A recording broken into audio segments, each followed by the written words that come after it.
الحمد للہ وحدہ والصلاة والسلام علی من لا نبی بعد اما بعد اعوذ باللہ من الشیطان الرجیم بسم اللہ الرحمن الرحیم وَإِذَا ضَرَبْتُمْ فِي الْأَرْضِ فَلَيْسَ عَلَيْكُمْ جُنَاحٌ أَن تَقْصُرُوا مِنَ الصَّلَاةِ إِنْ خِفْتُمْ أَن يَفْتِنَكُمُ الَّذِينَ كَفَرُوا إِنَّ الْكَافِرِينَ كَانُوا لَكُمْ عَدُوًّا مُبِينًا صدق اللہ العظیم۔ اللہم صلی علی محمد وعلی آل محمد کما صلیت علی ابراہیم وعلی آل ابراہیم انک حمید مجید۔ اللہم بارک علی محمد وعلی آل محمد کما بارکت علی ابراہیم وعلی آل ابراہیم انک حمید مجید۔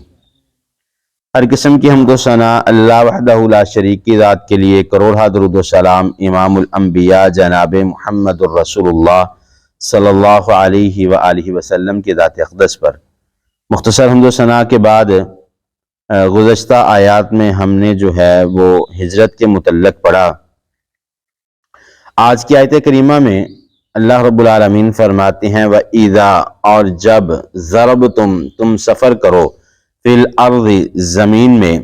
فَلَيْسَ عَلَيْكُمْ، بس نہیں ہے تم پر، جناح، کوئی گناہ، ان تقصروا، یہ کہ تم قصر کرو، من الصلاۃ، نماز سے، ان خفتم، اگر تم ڈر میں ہو، ان یفتنکم الذین کفروا، یہ کہ تم ستائے جاؤ گے ان لوگوں کی طرف سے جو کفر کرتے ہیں، ان الکافرین، بے شک کافر جو ہیں، کانو ہیں، لکم، تمہارے لیے، عدوا مبینا، کھلم کھلا دشمن۔ وَإِذَا ضَرَبْتُمْ فِي الْأَرْضِ فَلَيْسَ عَلَيْكُمْ جُنَاحٌ أَن تَقْصُرُوا مِنَ الصَّلَاةِ۔ اللہ رب العالمین نے اس آیت کریمہ میں جو ہے وہ قصر نماز کے متعلق جو ہے وہ حکم کو نازل فرمایا۔ جس طرح آپ جانتے ہیں کہ پچھلی آیات میں جو ہیں وہ ہم نے جہاد کے متعلق اور جہاد کے بعد جو ہے ہجرت کے متعلق پڑھا۔ شان نزول یہ ہے کہ حضرت ابو عیاش رضی اللہ تعالیٰ عنہ بیان فرماتے ہیں کہ ہم مقام غزفان اور مقام ذبحنان پر رسول اللہ صلی اللہ علیہ وسلم کے ہمراہ تشریف فرما تھے۔ مشرکین سے ہماری مدبیر ہو گئی، لڑائی ہو گئی، اور مسلمانوں کے جو لشکر تھا اس کے مد مقابل حضرت خالد بن ولید رضی اللہ تعالیٰ عنہ، جو کہ اس وقت ابھی مسلمان نہیں ہوئے تھے، مشرکین کی فوج کے سپہ سالار تھے، تو ابھی جنگ شروع نہیں ہوئی تو نماز ظہر کا وقت ہو گیا۔ مسلمانوں نے نماز ظہر با جماعت ادا کی، تو جب نماز سے فارغ ہوئے تو کافر آپس میں کچھ گفتگو کرنے لگے کہ کتنا اچھا موقع تھا کہ مسلمانوں پر ہم حملہ کر دیتے، نماز ادا کر رہے تھے، نہتے بھی تھے، تو ہمارے لیے کتنا اچھا تھا کہ ہم ان پر حملہ کر دیتے اور کامیاب ہو جاتے۔ بعض کہنے لگے کہ چلے کوئی بات نہیں، ابھی دوسری نماز جو ہے وہ جلد یہ پڑھنے والے ہیں، یعنی نماز عصر کا وقت ہونے والا ہے۔ تو ابھی یہ معاملہ چل ہی رہا تھا کہ نماز عصر کا وقت آ گیا، تو مشرکین نے اشارہ کیا کہ اب نماز عصر یہ ادا کریں گے تو ہم جو ہے ان پر حملہ کر دیں گے، لیکن نماز عصر سے پہلے ہی حضرت جبرائیل امین اس آیت کو، جو آیت ہم نے پڑھی ہے کہ وَإِذَا ضَرَبْتُمْ فِي الْأَرْضِ فَلَيْسَ عَلَيْكُمْ جُنَاحٌ أَن تَقْصُرُوا مِنَ الصَّلَاةِ وَإِنْ خِفْتُمْ أَن يَفْتِنَكُمُ الَّذِينَ كَفَرُوا، کہ جب تمہیں دشمن کا ڈر ہو، کافروں کا ڈر ہو، تو اس وقت نماز جو ہے وہ قصر کر لیا کرو۔ تو صلاۃ الخوف کا جو حکم ہے وہ اس آیت کریمہ میں اللہ رب العالمین نے نازل فرمایا۔ تو صلاۃ الخوف جو ہے رسول اللہ صلی اللہ علیہ وسلم کی اقتداء میں جو ہے نماز عصر پہلی مرتبہ ادا کی گئی۔ آپ نے پورے لشکر کو مسلح ہونے کا حکم دیا، پھر لشکر کی 2 صفیں بنا دی گئی۔ رسول اللہ صلی اللہ علیہ وسلم نے خود نماز کی امامت کروائی، 1 رکعت جو ہے رکوع قیام جو ہے وہ سجدے تک جو ہے پہلی صف والوں نے جو ہے وہ پہلی رکعت رسول اللہ صلی اللہ علیہ وسلم کے ساتھ پڑھی، اور پھر دوسری صف نے جو ہے دوسری رکعت جو ہے رسول اللہ صلی اللہ علیہ وآلہ وسلم کے ساتھ پڑھی۔ تو اس آیت کا شان نزول یہ تھا۔ اب تھوڑا سا اگر اس کے ترجمے پر نظر ڈالیں تو اللہ رب العالمین فرماتے ہیں وَإِذَا ضَرَبْتُمْ فِي الْأَرْضِ فَلَيْسَ عَلَيْكُمْ جُنَاحٌ أَن تَقْصُرُوا مِنَ الصَّلَاةِ۔ اللہ رب العالمین فرماتے ہیں جب تم سفر کرو یعنی جہاد کے لیے اپنے گھروں سے نکل پڑو، فَلَيْسَ عَلَيْكُمْ جُنَاحٌ أَن تَقْصُرُوا مِنَ الصَّلَاةِ کہ تم پر کوئی گناہ نہیں ہے کہ تم نماز کو قصر کر لو۔ قصر کہتے ہیں تھوڑے کو، قلیل کرنا نماز میں سے۔ وَإِنْ خِفْتُمْ أَن يَفْتِنَكُمُ الَّذِينَ كَفَرُوا اور اگر تمہیں خوف ہو کہ جو کافر ہیں وہ تمہیں پر حملہ کر دیں گے، إِنَّ الْكَافِرِينَ كَانُوا لَكُمْ عَدُوًّا مُبِينًا کیونکہ کافر لوگ جو ہیں وہ تمہارے کھلم کھلا جو ہیں وہ دشمن ہیں۔ ابھی نماز قصر اور نماز جو ہے یہ ہم سب جانتے ہیں کسی بھی حالت میں نماز کو معاف نہیں کیا گیا۔ اگرچہ آپ بیمار بھی ہیں تو اگر آپ کھڑے ہو کر نماز نہیں پڑھ سکتے، بیٹھ کے پڑھ لیں، بیٹھ کے نہیں پڑھ سکتے، لیٹ کے پڑھ لیں، لیٹ کے نہیں پڑھ سکتے، ہاتھ کے اشاروں سے پڑھ لیں۔ نماز جب تک آپ کے حواس قائم ہیں آپ کو نماز پڑھنا ہوگی ہر حالت میں۔ آپ میدان جہاد میں ہیں جہاں پر آپ کو اپنی جان کی بھی فکر ہے تب بھی آپ کو نماز پڑھنا ہوگی۔ نبی مکرم جناب محمد رسول اللہ صلی اللہ علیہ وسلم کی بے شمار احادیث موجود ہیں صلاۃ الخوف کے حوالے سے، کس طرح نماز پڑھنی ہے۔ رسول اللہ صلی اللہ علیہ وسلم جو ہے وہ امامت کروا رہے ہیں، 2 صفیں بنی ہیں، جیسے یہ میں نے ابھی حدیث کو ذکر کیا حضرت عیاش رضی اللہ تعالیٰ عنہ والی، کہ ایک صف جو ہے پہلی رکعت جو ہے امام کی قضاء میں ادا کرے گی، پچھلی صف جو ہے وہ کافروں کے مد مقابل کھڑی رہے گی۔ جب پہلی رکعت پڑھ چکے ہوں گے تو دوسری رکعت والے رسول اللہ صلی اللہ علیہ وسلم کی اقتداء میں جو ہے وہ دوسری رکعت ادا کریں گے، جبکہ پہلی جو صف ہے وہ دشمن کے مد مقابل آ جائے گی۔ نماز ہر حالت میں پڑھنی ہے، چاہے اس کی مقدار تھوڑی کر لی جائے۔ اب جو صلاۃ الخوف ہے یہ ہر حالت میں پڑھی جا سکتی ہے۔ 4 رکعت اگر فرض نماز کی ہیں آپ 1 بھی پڑھ سکتے ہیں، 2 پڑھ سکتے ہیں، 3 پڑھ سکتے ہیں، 4 پوری بھی پڑھ سکتے ہیں، لیکن اس کی مختلف صورتیں ہوتی ہیں کہ آپ کس جگہ پر موجود ہیں، میدان جہاد میں موجود ہیں، کسی ایسی جگہ پر آپ موجود ہیں جہاں پر آپ پر حملے کا خوف ہے، کسی ایسی جگہ پر موجود ہیں جہاں آپ کو اپنی جان کا خوف ہو، تو اس وقت جو ہے وہ اپنی نماز کو مختصر اور قصر کر سکتے ہیں۔ باقی رہا حکم جو قصر نماز کا، تو رسول اللہ صلی اللہ علیہ وسلم کی حدیث ہے، آپ صلی اللہ علیہ وسلم نے فرمایا کہ اللہ رب العالمین کو یہ چیز زیادہ پسند ہے کہ جو اللہ رب العالمین نے تمہیں اجازت دے رکھی ہے، آسانیاں پیدا کر رکھی ہیں، تم اس چیز کی طاقت رکھتے ہو کہ تم اس کو پورا کر سکو، لیکن تم اس کو قصر کرتے ہو، روزے کو افطار کرتے ہو، یہ اللہ رب العالمین کو زیادہ پسند ہے۔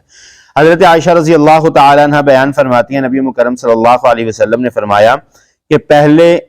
مقامی لوگوں کے لیے 2 رکعت ابتدا میں جو ہے وہ نماز فرض ہوئی تھی، یعنی ہر 2 رکعت صبح کو پڑھتے تھے، 2 رکعت شام کو پڑھتے تھے۔ پھر جو مقامی لوگوں کی نماز تھی، حضر میں رہنے والوں کی جو نماز تھی وہ مکمل کر دی گئی، اور جو قصر والوں کی جو ہے وہ 2 رکعت کر دی گئی۔ نبی مکرم صلی اللہ علیہ وسلم نے فرمایا کہ جب تم سفر میں نکلو کو نماز کو قصر کرو، جب تم سفر میں نکلو تو روزے کو افطار کر لو۔ اور رسول اللہ صلی اللہ علیہ وسلم نے یہی بات بیان فرمائی کہ اللہ رب العالمین کو یہ چیز زیادہ پسند ہے کہ تم سفر میں نکلو اور نماز کو قصر کر لو، اگرچہ تم نماز پوری پڑھ سکتے ہو۔ اسی طرح اگر تم سفر میں جاتے ہو تو روزہ افطار کر لو، روزے کو چھوڑ دو، اگرچہ تم روزہ رکھنے کی استطاعت رکھتے بھی ہو، اللہ رب العالمین کو یہ چیز زیادہ پسند ہے کہ تم اس کی رخصت پر عمل کرو۔ اب ایک حدیث ہے، نبی مکرم صلی اللہ علیہ وسلم نے فرمایا کہ جب رات کی نماز کا وقت ہو جائے اور کھانا سامنے موجود ہو تو پہلے کھانا کھاؤ پھر نماز کو ادا کرو۔ اب اس میں 2 مسئلے ہیں، ایک تو شریعت جو ہے جس وقت کھانا حاضر ہو نماز پڑھنے کی اجازت نہیں دیتی۔ اگر کھانا آپ کا موجود ہو، تیار ہو، اور آپ نماز کے لیے پڑھے چلے جائیں تو یہ جو اللہ نے رخصت آپ کو دی ہے آپ نے اس پر عمل نہیں کیا بلکہ اللہ کی نافرمانی کر لی ہے۔ دوسرے نمبر پر جب آپ کھانا کھا چکے ہوں گے پھر نماز کے لیے مسجد میں آئیں گے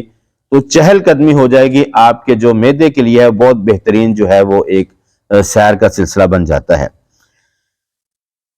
تو اس آیت کی جو ہے تفسیر کچھ اس انداز سے علماء کرام نے کی ہے کہ جس طرح ہم نے پچھلی آیات میں جہاد اور ہجرت کا ذکر پڑھا ہے، اور جہاد کے لیے یہ ضروری ہے کہ اب گھر میں بیٹھ کے تو جہاد کیا نہیں جا سکتا، گھر سے باہر نکلنا ہے، تو قصر نماز کے حوالے سے حضرت یعلا بن امیہ رضی اللہ تعالیٰ عنہ بیان فرماتے ہیں کہ میں نے حضرت عمر فاروق رضی اللہ تعالیٰ عنہ سے پوچھا کہ امیر المومنین قصر کے بارے میں کیا حکم ہے کہ جب ہم میدان جہاد میں، میدان قتال میں ہوتے ہیں، وہاں پر تو ہم قصر کر سکتے ہیں، لیکن اب جو ہے وہ سلسلہ ختم ہو چکا ہے کہ آمنے سامنے جنگوں والا، تو اب کیسے، اب بھی جو حالات ہیں ہوں گے جنگ کے، پھر ہمیں اجازت ہوگی کہ ہم صلاۃ الخوف پڑھیں؟ تو حضرت عمر فاروق رضی اللہ تعالیٰ عنہ فرمانے لگے، بالکل یہی بات جو تھی رسول اللہ صلی اللہ علیہ وسلم کے زمانہ میں جو ہے میرے دل میں کھٹکتی تھی۔ تو حضرت عمر فاروق فرماتے ہیں، میں نے رسول اللہ صلی اللہ علیہ وسلم سے سوال کیا تھا، آپ صلی اللہ علیہ وسلم نے فرمایا کہ اللہ رب العالمین نے ہم پر عنایت کی ہے اور ہمیں اسے قبول کرنا چاہیے۔ یعنی صلاۃ الخوف جو ہے وہ صرف جنگ کے حالات میں پڑھی جا سکتی، عام دنوں میں تو پڑھی نہیں جا سکتی۔ اور پھر جو ہے بعض علماء کرام یہ کہتے ہیں، جو امام ابو حنیفہ کے شاگرد ہیں امام یوسف رحمہ اللہ، وہ کہتے ہیں کہ جو صلاۃ الخوف کا طریقہ رسول اللہ صلی اللہ علیہ وسلم کے دور میں ذکر کیا کہ رسول اللہ صلی اللہ علیہ وسلم سامنے کھڑے ہو کے امامت کرواتے، ایک صف ایک رکعت پڑھتی، دوسری صف دوسری رکعت پڑھتی۔ تو امام ابو یوسف کا یہ قول ہے، وہ کہتے ہیں کہ اب کوئی اتنی معتبر شخصیت موجود نہیں کہ جن کے پیچھے سب لوگ اکٹھے ہو کے نماز پڑھیں، لہٰذا آپ قصر کریں، صلاۃ الخوف کو پڑھیں۔ جس طرح احادیث میں مختلف طریقہ کار موجود ہیں صلاۃ الخوف کے، اس انداز سے پڑھیں، لیکن وہ طریقہ کار بھی ختم ہو چکا ہے کہ آمنے سامنے جنگیں ہوتی تھی، سامنے دشمن موجود ہوتا تھا، سامنے مسلمان موجود ہوتے تھے، اور ایک صف اس لیے کھڑی رہتی تھی کہ دشمن کو پتا چلے کہ سامنے جو ہے صف مسلمانوں کی موجود ہے، لیکن اب حالات بالکل مختلف ہیں، تو اس لیے جو ہے وہ اب علیحدہ علیحدہ ہی صلاۃ الخوف جو ہے پڑھی جائے گی۔ باقی قصر کے حوالے سے جو ہے علماء کرام کی جو سفر میں ہم نماز قصر کرتے ہیں، اچھا یہاں پر ایک مسئلہ ہے کہ بہت سارے لوگوں کے ذہن میں یہ ہوتا ہے کہ صرف جو فرائض ہیں ان کو ہم نے قصر کرنا ہے، باقی نماز پوری پڑھنی ہے۔ اصل جو ہم سے سوال کیا جائے گا وہ فرض نماز کے، جس میں فجر کی 2 رکعت ہیں، ظہر کی 4 رکعت ہیں، عصر کی 4 رکعت ہیں، مغرب کی 3 رکعت ہیں اور عشاء کی 4 رکعت ہیں، ان کے متعلق سوال کیا جائے گا۔ رسول اللہ صلی اللہ علیہ وسلم نے فرمایا جو کہ کل قیامت والے دن جب حساب و کتاب شروع ہوگا تو سب سے پہلے نماز کے متعلق سوال کیا جائے گا۔ اگر نمازیں فرضی کم ہوئیں تو اللہ رب العالمین فرشتوں سے کہیں گے کہ اس کے نامہ اعمال میں دیکھو کوئی نوافل موجود ہیں۔ جو فرائض کے علاوہ، جو امام کی اقتداء کے علاوہ جتنی ہم نماز ادا کرتے ہیں، آسان الفاظ میں کہوں، وہ سارے نوافل میں آئیں گے، اور وہی نوافل ہیں جو قیامت والے دن ہماری فرضی نمازوں کو پورا کریں گے، اس لیے انہیں چھوڑنا نہیں چاہیے۔ لیکن جب آپ سفر پر نکلیں تو اس وقت قصر کریں۔ فجر کی جو ہے 2 سنتیں رسول اللہ صلی اللہ علیہ وسلم نے لازماً پڑھی ہیں، سفر میں بھی حضر میں بھی۔ رسول اللہ صلی اللہ علیہ وسلم نے فرمایا کہ دنیا اور جو کچھ بھی دنیا میں موجود ہے، یہ فجر کی 2 رکعتیں ہر چیز سے بہتر ہیں، لیکن آپ صلی اللہ علیہ وسلم نے ہمیشہ ہی اختصار کے ساتھ بالکل مختصر جو ہے فجر کی سنتیں پڑھی ہیں۔ اسی طرح عشاء کے وتروں کا حوالہ رسول اللہ صلی اللہ علیہ وسلم کی احادیث سے موجود ہے کہ رسول اللہ صلی اللہ علیہ وسلم نے ہر حالت میں رات کے جو وتر ہے وہ لازماً پڑھے ہیں، جیسے حدیث میں رسول اللہ صلی اللہ علیہ وسلم نے فرمایا الوتر حق واجب علی کل مسلم، وتر حق اور واجب ہے ہر مسلمان پر۔ اگر کوئی یہ ارادہ رکھتا ہے کہ وہ 1 وتر پڑھے تو اسے چاہیے کہ وہ 1 ہی وتر پڑھے، اگر 3 کا ارادہ رکھتا ہے وہ 3 پڑھے، اگر 5 کا ارادہ رکھتا ہے 5 پڑھے، اگر 7 کا ارادہ رکھتا ہے 7 پڑھے، اگر 9 کا ارادہ رکھتا ہے تو 9 پڑھے، اگر 11 کا ارادہ رکھتا ہے تو 11 رکعت وتر ادا کرے۔ 1 رکعت سے لے کر 11 رکعت تک جو وتروں کی نماز ہے وہ پڑھی جا سکتی ہے۔ اب باقی جو نمازیں ہیں، فجر کی 2 رکعت ہو گئی، ظہر کی ہم نے قصر کر لی 2 ہو گئی، عصر کی قصر کی 2 ہو گئی، عشاء کی قصر کی 2 ہوگی۔ اب نماز مغرب کی قصر کیا ہے؟ نماز مغرب کے متعلق رسول اللہ صلی اللہ علیہ وسلم نے فرمایا یہ وتر النہار ہے، دن کے وتر ہے۔ دن کی نماز جو ہے وہ مغرب کی نماز کے ساتھ جو ہے وہ طاق ہو گئی، کیونکہ نبی مکرم صلی اللہ علیہ وسلم نے فرمایا، حدیث قدسی ہے، ان اللہ وتر و یحب الوتر،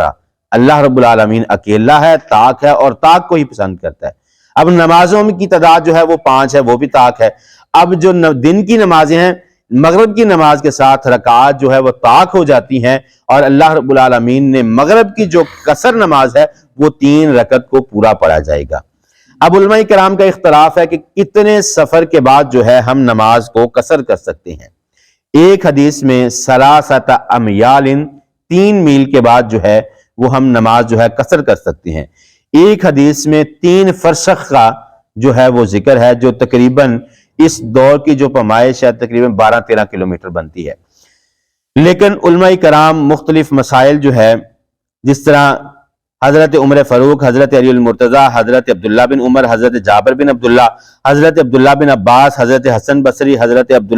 عمر بن عبدالعزیز، حضرت قتادہ، حضرت امام ابو حنیفہ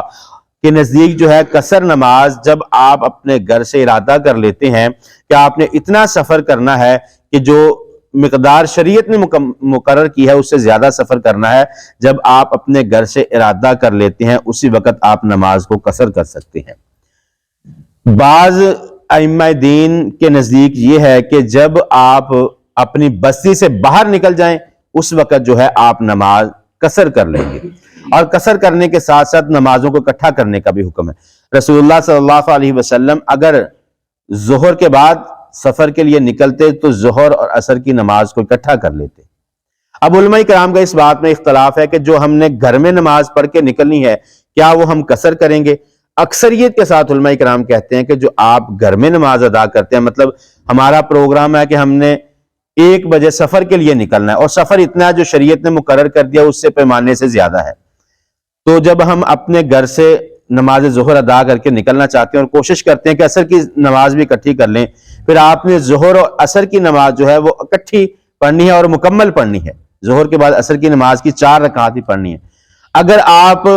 اس لحاظ سے سفر میں سے نکلتے ہیں کہ ظہر کی نماز سے پہلے آپ نے نکلنا ہے، پھر آپ جہاں پر عصر کی نماز کا وقت ہوگا تو آپ نے ظہر اور عصر کی نماز پڑھنی ہے تو دونوں کو قصر کر کے پڑھنا ہے۔ اسی طرح مغرب اور عشاء کی نماز اکٹھی کی جاتی ہے اور قصر کی جاتی ہے، تو کتنے دن تک قصر کر سکتے ہیں؟ شریعت نے جو نبی مکرم صلی اللہ علیہ وسلم کی حدیث ہے وہ 3 دن تک ہم جو ہے وہ قصر کر سکتے ہیں۔ اگر 3 دن سے زیادہ رکے تو پھر ہم نماز کو مکمل کریں گے۔ پھر ایک حدیث میں نبی مکرم صلی اللہ علیہ وسلم نے 17 دن تک نماز کو قصر کیا۔ وہ اس طرح کہ رسول اللہ صلی اللہ علیہ وسلم کا وہاں ٹھہرنے کا پروگرام نہیں تھا، لیکن مجبوری کی وجہ سے ایام بڑھتے گئے، لیکن آپ صلی اللہ علیہ وسلم نے 17 دنوں تک جو ہے وہ نماز کو قصر کیا۔ نماز قصر کے حوالہ سے رسول اللہ صلی اللہ علیہ وسلم نے فرمایا کہ ایک شخص وہ ہے کہ جو ہمیشہ ہی سفر کرتا ہے، مطلب کوئی نوکری کے لیے نکلتا ہے، مطلب ٹوبہ ٹیک سنگھ سے فیصل آباد آتا ہے، شریعت نے جو سفر مقرر کیا ہے اس حد کو پہنچ جاتا ہے، اب روزانہ اس کی روٹین ہے، اب وہ روزانہ رات قیام بھی نہیں کرتا، روزانہ آتا جاتا ہے، وہ نماز کو قصر نہیں کرے گا، وہ نماز کو پورا پڑھے گا۔ پھر آپ اپنے گاؤں کی طرف جاتے ہیں اور آپ کے سفر جو ہے وہ اس مقدار سے بڑھ جاتا ہے جو شریعت نے مقرر کیا ہے، وہاں پر آپ کی جائیداد ہے، آپ کے اقارب رہتے ہیں، تو آپ وہاں پر جا کر جو ہے وہ نماز کو جو ہے مکمل پڑھیں گے، قصر نہیں کریں گے۔ اسی طرح اگر آپ اپنے سسرال یا کسی قریبی رشتہ داروں کی طرف جاتے ہیں تو وہاں پر جو ہے آپ نماز جو ہے وہ قصر کریں گے۔ تو نماز قصر کا بالکل آسان طریقہ علماء کرام نے یہ بتلایا کہ آپ گھر سے نکلے تو مکمل پڑھ کے نکلیں، اگر رستے میں پڑھتے ہیں تو قصر کر لیں، 3 دن تک قصر کر سکتے ہیں جو رسول اللہ صلی اللہ علیہ وسلم کا حکم ہے۔ اگر مجبوری کی وجہ سے جتنے دن زیادہ رہ سکے تو رسول اللہ صلی اللہ علیہ وسلم سے 17 دن تک نماز قصر کرنے کا حکم ہے۔ تو دعا ہے اللہ رب العالمین عمل کی توفیق عطا فرمائے۔ وَأَقُولُ قَوْلِي هَذَا أَسْتَغْفِرُ اللَّهَ لِي وَلَكُمْ۔